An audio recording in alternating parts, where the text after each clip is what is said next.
Hi everyone, welcome to my second blog video. তো recently আমরা বন্ধুরা মিলে ঘুরতে গিয়েছিলাম দার্জিলিংয়ের বিজনবাড়ি। বিজনবাড়িতে আমরা ছিলাম বেডসাইড হোমস্টেতে, যেখানে আমাদের থাকা এবং চারবেলা খাওয়ার সব মিলিয়ে নিয়েছিল পার হেড 1300 করে। আমরা কিভাবে গেলাম, গিয়ে কী করলাম সব কিছু জানতে হলে পুরো ভিডিওটা দেখতে থাকো।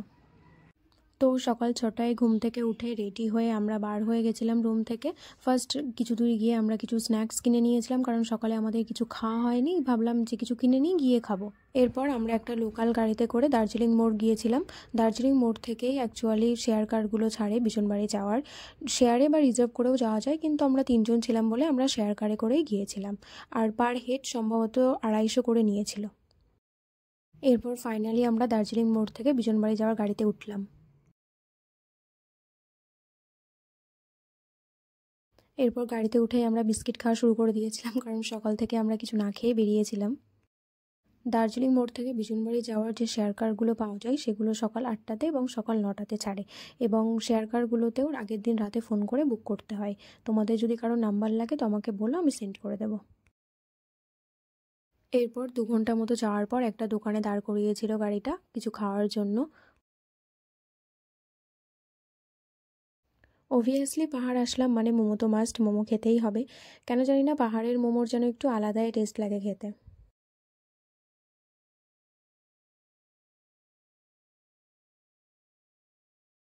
এটা ছিল যে দোকানে আমরা দাঁড়িয়েছিলাম সেই দোকানের বাইরের ভিউটা।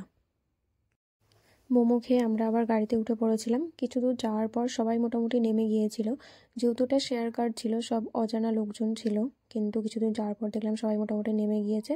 তারপর আমরা 3জনই ছিলাম, মানে ব্যাপারটা তখন রিজার্ভ করার মতো হয়ে গিয়েছিল। এরপর কিছু দূর যাওয়ার পর একটা ভালো লোকেশান ছিল, সেখানে আমরা আবার নেমে কিছু ভিডিও ছবি তুলেছিলাম। আর ওখানে একটা ছোট মন্দির ছিল, আর তার পাশে একটা ওয়াটারফল ছিল ছোট।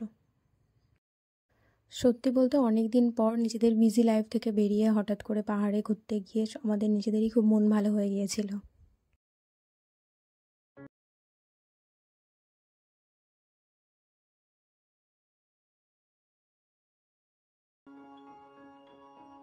এরপর আমরা আবার গাড়িতে উঠে পড়লাম, তারপরে বাইরের ভিউটা এনজয় করতে করতে যাচ্ছিলাম আমরা। বাইরের ভিউটা সত্যি বলতে খুবই সুন্দর লাগছিল দেখতে। তবে বিজনবাড়ি যাওয়ার রাস্তাটা মাঝখানে কিছু জায়গায় খারাপ ছিল খুবই, তো তার জন্য একটু টাইম বেশি লেগেছিল। আমাদের মোটামুটি 5 ঘন্টা মতো লেগেছিল বিজনবাড়ি বাস স্ট্যান্ডে গিয়ে নামতে। আমরা 9টার গাড়িতে উঠেছিলাম এবং বিজনবাড়ি বাস স্ট্যান্ডে পৌঁছাতে বেঁচে গিয়েছিল 1:45। বিজনবাড়ি বাস স্ট্যান্ড থেকে যে আমরা হোমস্টেতে বুক করেছিলাম বেড সাইড, সেখানে যেতে 15 মিনিট মতো সময় লাগে। দুপুর 1টা পর্যন্ত লোকাল ট্রান্সপোর্ট পাওয়া যায়, 40 টাকা করে ভাড়া নেয়। কিন্তু যদি তোমরা দুপুর 1টার পরে যাও তাহলে তোমাদেরকে বুক করে যেতে হয়। তো আমাদের যেহেতু দুপুর 1টা বেজে গিয়েছিল পৌঁছাতেই, তো আমাদেরকে বুক করতে হয়েছিল গাড়িটাকে। 600 টাকা ভাড়া বলেছিল, তো তারপর একটু বার্গেনিং করে 400তে হয়ে গেছিল। এরপর ফাইনালি আমরা হোমস্টের সামনে এসে পৌঁছালাম। হোমস্টেতে ওঠার আগে পাশেই একটা ছিল ছোট ঝর্ণা, তারপর সিঁড়ি দিয়ে উঠে উপরে ছিল হোমস্টেটা। এখানে দেখো কি সুন্দর একটা ডগ, কিউট না?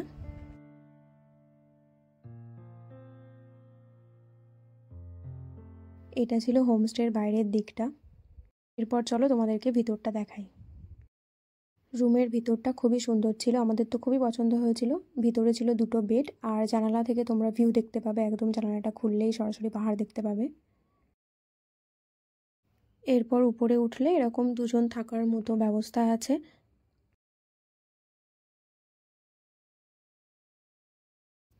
এরপর এটা দেখো, এখানে বসে তোমরা ভিউ এনজয় করতে পারো বা বন্ধুরা মিলে আড্ডা দিতে পারো, খুবই সুন্দর ছিল এটা। এটা ছিল উপরের ব্যালকনি।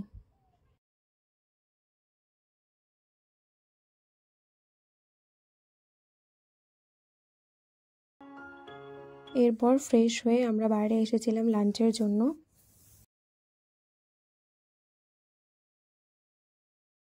লাঞ্চে ছিল ভাত, ডাল, একটা সবজি, একটা ভাজা আর স্যালাড আর চিকেন।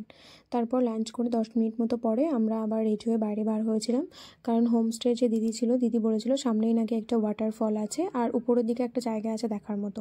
তো আমরা রেডি হয়ে তাড়াতাড়ি বেরিয়েছিলাম, কিন্তু বার হওয়ার পরেই প্রথমে দেখলাম কিছু দূর গিয়ে যে বৃষ্টি শুরু হয়ে গেছে। তো আমরা আবার রুমে এসেছিলাম, এসে আবার ছাতা নিয়ে বার হয়েছিলাম। তারপর কিছু দূর গিয়ে আমরা এখানে কিছু ছবি আর ভিডিও তুলেছিলাম। নিয়ে আমরা বাড়িতে সারাদিন রাত খেতে থাকি, জানি না পাহাড়ে গিয়ে কি এনার্জি পেলাম, দৌড়োদৌড়ি করতে থাকলাম।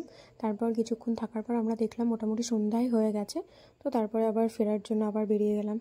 আমরা যখন হোমস্টেতে ফিরেছিলাম তারপর দেখলাম বাইরে প্রচণ্ড বৃষ্টি হচ্ছিল, আর দিদিরা আমাদেরকে স্ন্যাক্সে চা আর পকোড়া দিয়ে গিয়েছিল। এবার সেগুলো খেতে খেতে আমরা সবাই একটু গল্প করছিলাম। তারপর কিছুক্ষণ পর একটু বোর লাগছিল, সন্ধ্যাবেলা একদম বসে আছি ঘরের মধ্যে আর বাইরে বৃষ্টি হচ্ছিল। তো তারপর আমরা বাইরে বেরিয়ে একটু ডান্স করছিলাম।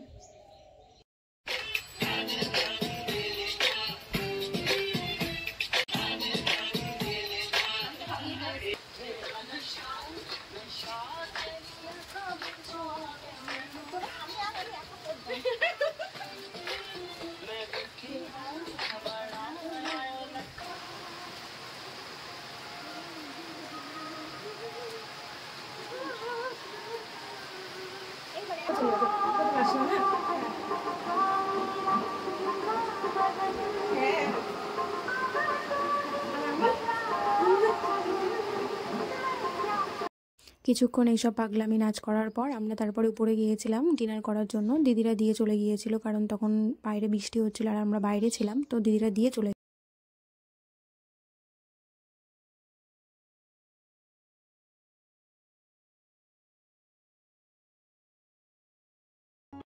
ডিনার শেষ করে আমরা কিছু রিলস বানানোর চেষ্টা করছিলাম। নর্মালি আমরা এগুলো পারি না, কিন্তু যেহেতু বন্ধুরা একসাথে ছিলাম মজা করে ট্রাই করছিলাম রিলস বানানোর কিছু।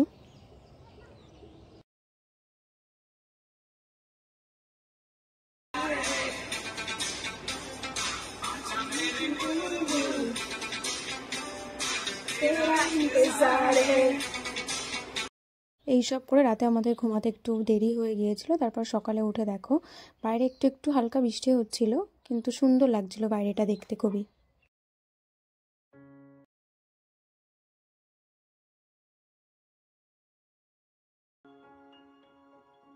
বাইরে দাঁড়িয়ে বৃষ্টিতে ভিজতে ভিজতে আমি কিছু নিজের ছবি ভিডিও এগুলো তুলছিলাম। আমরা সবাই রেডি হয়ে উপরে গিয়েছিলাম ব্রেকফাস্ট করতে, কারণ আমাদের 9টাতে গাড়ি ছিল, এখান থেকে আমাদের দার্জিলিং যাওয়ার ছিল। তো তার জন্য একটু তাড়াতাড়ি করছিলাম, কারণ উঠতে তারপরে রেডি হতে আমাদের অনেকটাই দেরি হয়ে গিয়েছিল। বিজনবাড়ি থেকে দার্জিলিং আমরা শেয়ার কারে করেই যাব, কিন্তু যে শেয়ার কারগুলোর বিজনবাড়ি স্ট্যান্ড থেকে ছাড়ে দার্জিলিং যাওয়ার জন্য, সেই যে গাড়ি চালায় সে হচ্ছে আমরা যে হোমস্টেতে ছিলাম তারই জামাই। তো দিদিটা ওনাকে বলে রেখেছিল যে আমরা যেহেতু দার্জিলিং যাব তো আমাদেরকে যাতে বাড়ি থেকে যাওয়ার টাইমে নিয়ে যায়, তো আমাদের এটা বেশ সুবিধাই হয়েছিল। যাওয়ার আগে হোমস্টের সামনে আমরা কিছু ছবি ভিডিও তুলছিলাম।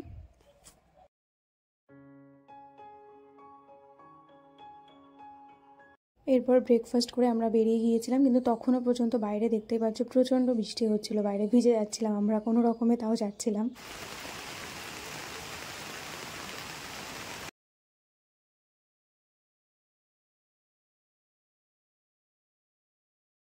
এখানে আমি ভাবছিলাম যে একটা লাস্ট ভালো মতো 3জনকে দেখাচ্ছে এরকম একটা ক্লিপ নেব, কিন্তু ছাতার জন্য সেটা আর সম্ভব হচ্ছিল না।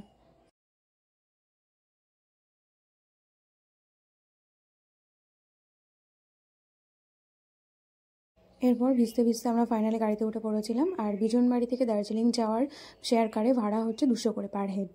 বিজনবাড়িতে একদিনের এক্সপিরিয়েন্স আমাদের খুবই ভালো ছিল।